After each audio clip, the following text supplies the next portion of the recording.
Hi guys, I'm Jamie with SavorySaver, and I share gluten-free recipes, tips, tricks, and resources to make your gluten-free lifestyle easier. And today we're going to make restaurant-style salsa. Salsa is one of my favorite snacks. It's nothing for me on a Friday night to grab a bowl of salsa and some tortilla chips and have an evening snack, especially on Fridays. I usually have it with a good margarita. So today we're going to make it. It only takes a few ingredients. It's inexpensive. It'll last for a week or so in your fridge. So let's get started on this easy recipe. Okay guys, so I like to use the food processor when I make restaurant style salsa. I think it makes quick work of the little bit of chopping that needs to be done, and it blends everything nicely. So what I like to do is I like to start with a red onion, and I usually use about a quarter of a red onion, but I don't have any red onion today. I've got a couple shallots. So I'm going to use those instead. You can use any kind of onion you want. This will give us some mild onion flavor. So I'm going to use that in place of the red onion today. So there's two there. And I just give them a very, very quick chop. Just a few big pieces. So I've chopped it into like quarters. I'm going to pop those in the food processor. I also, a lot of times I use green jalapeno. I've got these two jalapenos that have turned red. They're out of the garden. This is going to make it relatively spicy for me. Once they turn red, they tend to be a little sweeter. So I'm going to use two, and the seeds. A lot of times with the green jalapeno, I will use one, seeds and all. But the seeds and the ribs inside here, we'll cut that open. That's where the heat is.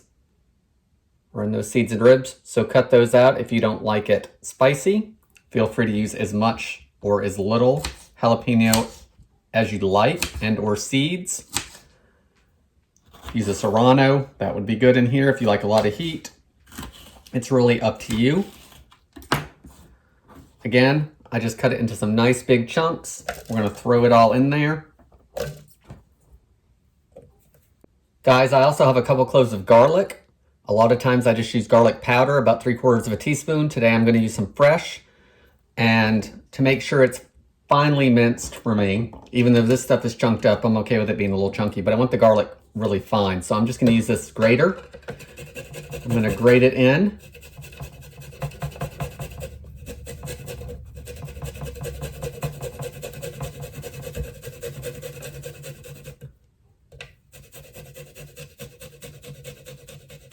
And I'll drop that little bit in there, and the food processor will take care of it. Same thing with this one.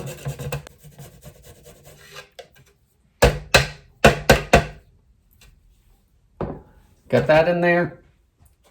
And then what I'm going to do is I'm going to put the lid on. You're going to pulse that to blend everything up.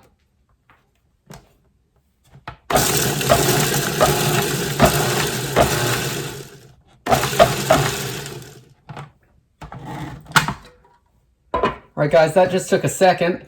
It's all finely diced. There's still a little bit of chunk though, which is nice. And now we're going to add our 2 cans of tomatoes. Put those right in there, juice and all. We're going to do the same thing with the other one. Get that in there. And now we're going to season it a little bit. I like to use cumin. Use any amount you like. I like 3/4 of a teaspoon to a teaspoon.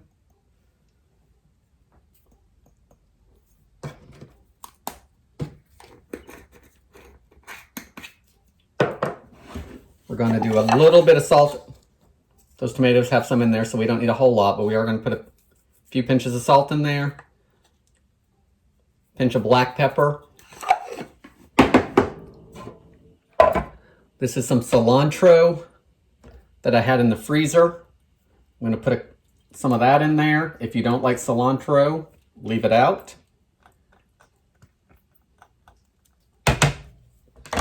And the cilantro is in my freezer because I bought a bunch of it, didn't use it all. So what I do is process it up really small, put it in some ice cube trays, pack it in there, put a little bit of water over the top and freeze it. And then I have cilantro cubes for when I do something like this.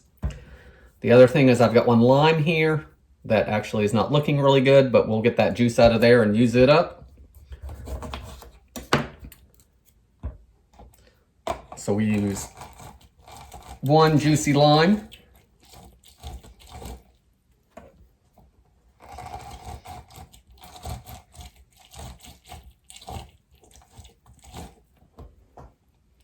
so we're going to put that in there.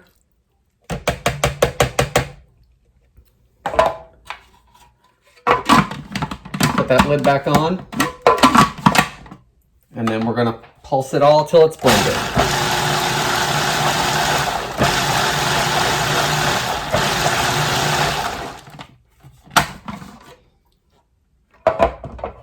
Bit of a stir. Everything looks like it's really well together. Let's give it a quick taste.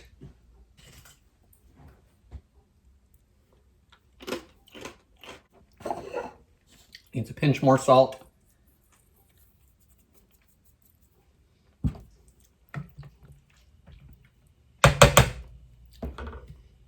And we've got it in here, so let's get it all plated up. Guys, once everything's blended up and I have the salsa ready to go, for storing it, I use one of these takeout food containers that we keep. They're great for freezing stuff in and for storing stuff. And our salsa is about 32 ounces, which is the size of this one. So I pour it all in there and try to make as little of a mess as I can.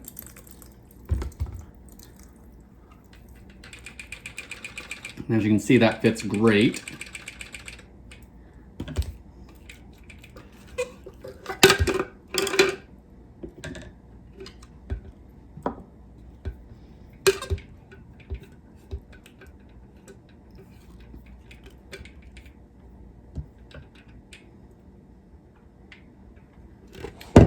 And after I get it in here, I like to chill it for a few hours. That lets everything in there blend together some more and lets the flavors deepen.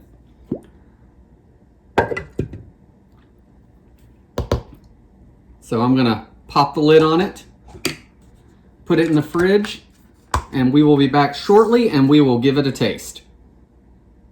Okay, our salsa's been in the fridge for a while so all the flavors can meld together. We've got a plate of chips here with a bowl of salsa, and as you can see, we have a bunch more salsa for later on in the week for tacos or nachos or more chips and salsa. So let's give this a try and see how it is.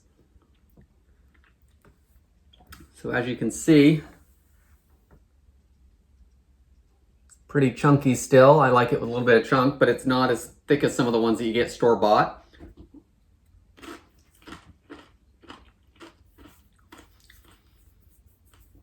So mixing that, the fresh ingredients of the pepper and the onion and the garlic, cilantro, and then mixing it with the canned tomatoes gives it a taste very similar to what you'd find in a Mexican restaurant. All the Mexican restaurants we go to tend to have a little bit of a different salsa, so this is different as well. But it's got a great flavor. It's inexpensive to make.